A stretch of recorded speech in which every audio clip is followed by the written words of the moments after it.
The Gupta Empire of India. I think out of every single like major sphere of influence or place in the world, India is probably, of course, it's the most populous. It's probably one of the most misunderstood histories because it rivals the history of Egypt in length. It rivals the history of Rome in some sense. It's just there's not a lot out there. We're gonna start looking at India a little bit more. I also started reading more about India. I really am interested in learning the subcontinent's history. Whether it be the Indus Valley, which we call the Harappan civilization, to all the way to past British Raj rule, to modern India to today. Leave me some video suggestions down below. Let's jump into this video though. It's called the Mighty Gupta Empire of India. I'm coming in this very much green, meaning I don't know a lot, but let's learn together. This episode is brought to you by Masterworks. Stick around to the end to find out how you can build wealth by investing in art today.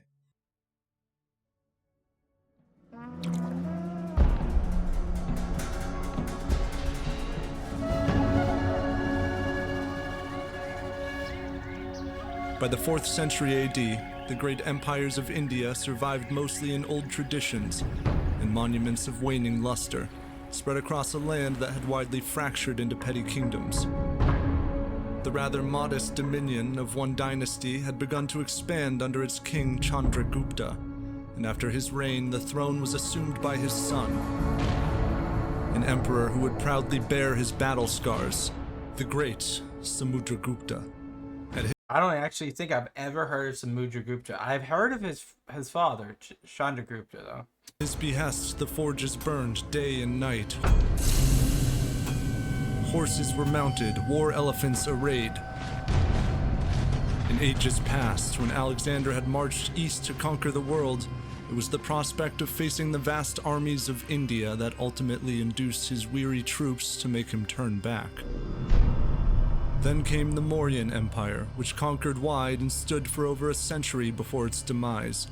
Now half a millennium later, this region would yield before a new power. Samudragupta rallied his troops and rode against the surrounding regions. Enemies were run through with spears and felled by arrows as he annihilated 9 kings of the Ganges River basin and brought their fertile lands under his domain. Bordering regions likely submitted a head of his army to become tributary states. The forces of this Gupta Empire moved swiftly.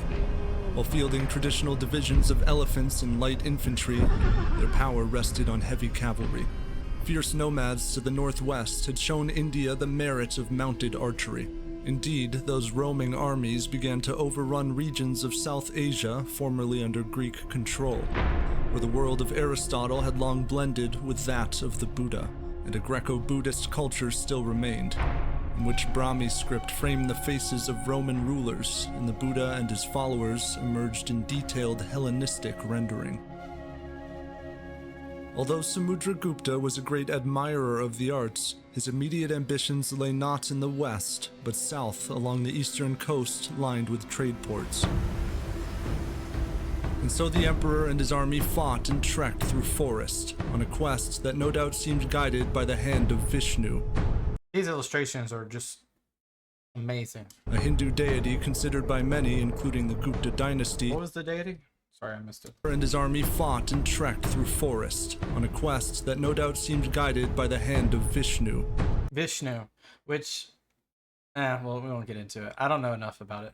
I was gonna say, which is like one of the first deities I've learned about from India. A Hindu deity considered by many, including the Gupta dynasty, to be the benevolent supreme being over the universe. Yeah. The Gupta warriors scattered the armies before them, trailing over the bloodied fields of battle to reach the coastal kingdoms. Temples, farms, and homes were likely left unharmed, for though Samudragupta defeated 12 kings on this campaign, he restored them all to their thrones on the condition that they submit and become tributaries of the empire. While in some sense an administrative practicality, the mercy shown by Samudragupta earned him praise as an invincible yet noble conqueror. Distant rulers sent him offerings and daughters in marriage, and his overlordship stretched from the southeastern shores to the hallowed foothills of the Himalayas. Whoa. I'll get that these illustrations are so good. So good, History Dose. That is crazy. Look at that. Wow. Samudragupta then undertook the ancient Ashvamedha ritual, in which a horse was released to wander the empire. Yes! Yes! I read about this. This is so interesting, and this is very what's it called? This did not start with him. This started long before him, where they would believe the horse to have divine sovereignty of the land, and they would just let it roam, and they would of course tail it to notate where it's going, and then after it had roamed for so long, they would sacrifice it to the gods, and then from there that territory is rightfully theirs. For a year, accompanied by a party of the king's warriors. Any ruler could contest the king's authority by ambushing the men and capturing the horse. The party returns It's like capture the flag. safely, and the horse was ritually sacrificed.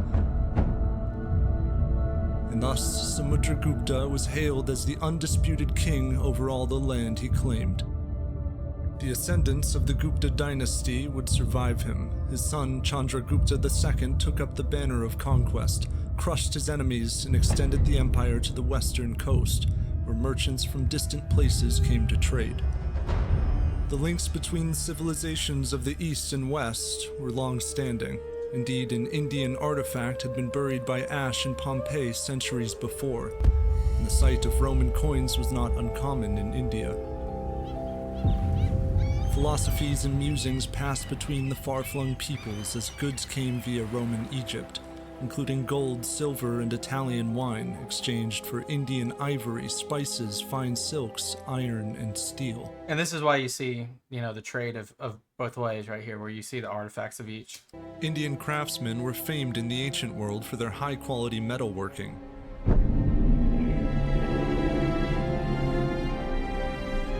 Now, across the lofty cities of the Gupta Empire, industry flourished. The guilds of merchants, artisans, and weavers were granted influence in local administration. But they had guilds like Rome. Magnificent monuments of worship towered overhead, and great thinkers emerged in the universities and centers of learning. Here, the innovative use of zero as a placeholder within the decimal place value system enabled increasingly complex calculations. Later in India, that circular symbol would represent the world's first true zero used as a number, a concept central to understanding negative numbers and conducting advanced mathematics. That's cool. The trigonometric functions sine and cosine are traced to the Gupta period as well, in part due to the great Aryabhata, who also calculated pi to the fourth decimal place and correctly observed that stars only appeared to move due to the rotation of the Earth. So cool. He described this relativity of motion. Just as a man in a boat moving forward sees the stationary objects on the shore as moving backward, just so are the stationary stars seen by the people on Earth as moving exactly towards the west.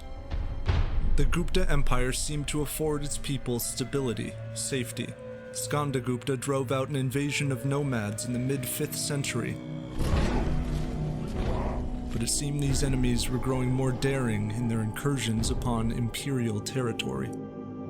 Much of the land had been cultivated when Indian kings gifted tracts of conquered regions to the priestly Brahmin class, often deposing tribal leaders. In this era, the 4 Varnas, or Is the caste system? social classes, as described centuries before in Hindu scriptures, began to lose their malleability, crystallizing into professional and hereditary realities. Although general prosperity had improved the status of the low Shudra peasants, a Chinese traveler named Fa Xian noted the extreme ostracization of those considered unworthy of placement in the Varna system altogether, a growing untouchable lot forced to live outside of town. Fa Xian faced no persecution himself. He had come to India as a pilgrim.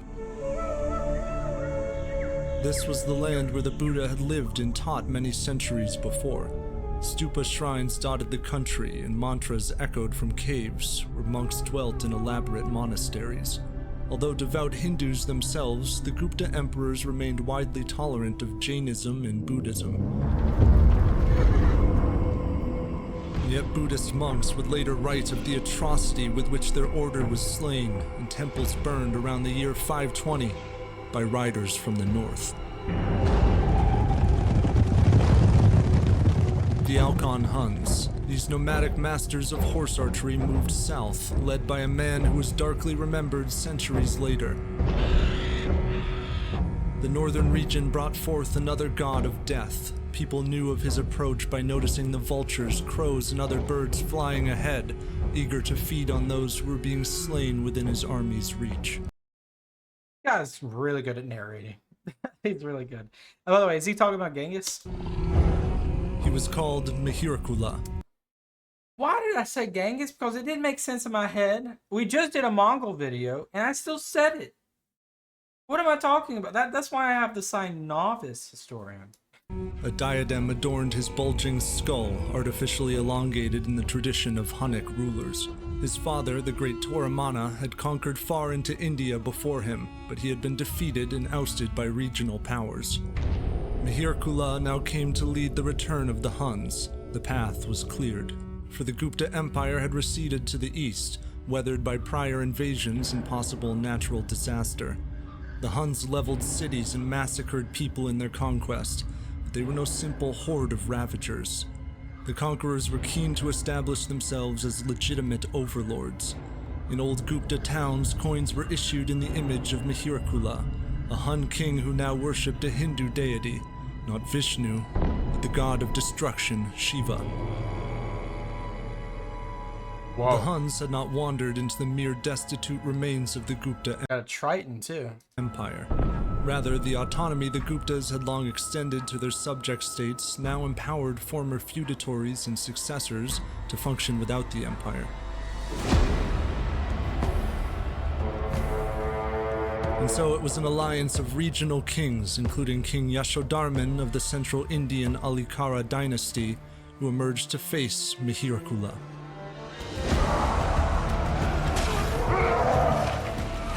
The Huns buried them in arrows, but the Indian troops pushed forward to the furious bellow of war elephants and the clatter of armor and blades. The will of the invaders was broken as they fell in the chaos. The Huns were hacked and trampled across the valley, and it was written, King Mihirkula had never been forced to bow in humility by anyone save Shiva, but Yashodharman bent that monarch's head painfully down into deference.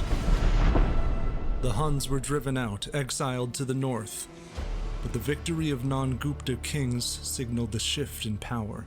Here was the soft twilight of the Gupta Empire, gone before the end of the 6th century.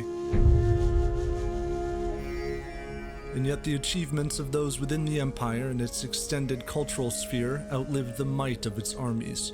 Gupta period advancements in mathematics and astronomy would later reach the Islamic world and then Europe.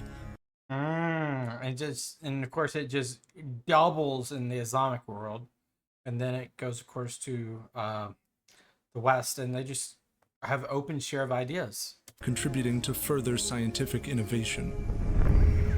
And in India, there remained temples and ruins of Hindu, Jain, and Buddhist tradition, some lost for centuries to the wilderness.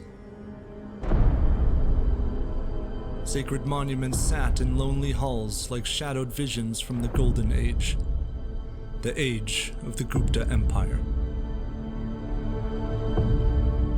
What a great video. As I said before, I'm a novice historian. I don't claim, to be the arbiter of any historical era, etc. So this is just fun. It's fun to learn. The mighty Gupta Empire. Just to see the regional dominance and the resilience and obviously it ended, but a lot of times early empires that are not centralized like the Roman Empire, which decentralized over time, a lot of times it just doesn't work out the same way. There's not enough buffer between them and a possible invader, and there's not enough of a disparity in power between the invader and you. So your odds go down tremendously. But not to discredit an empire because it didn't last as long, or it basically evolutionizes. It becomes a blend from one empire to another. You know, when the Gupta Empire ends, not all the people in it died. They became just sovereign to a new place or a new ruler. But in a lot of that tradition and knowledge transfers into the next, and it's very cyclical, right? It's not stationary pieces of time. But these are really fun stories to react to and to listen to. History Dose does a great job. Go subscribe to them. Please leave me some videos down below, specifically around India's history. Would love to learn anecdotal or specific times about India, whether it be as early as the Harappan civilization to, like I said, the British Raj, or even earlier than, or I mean later than that. Thank you guys so much for being here. I'll catch you guys later. Peace out. Bye bye.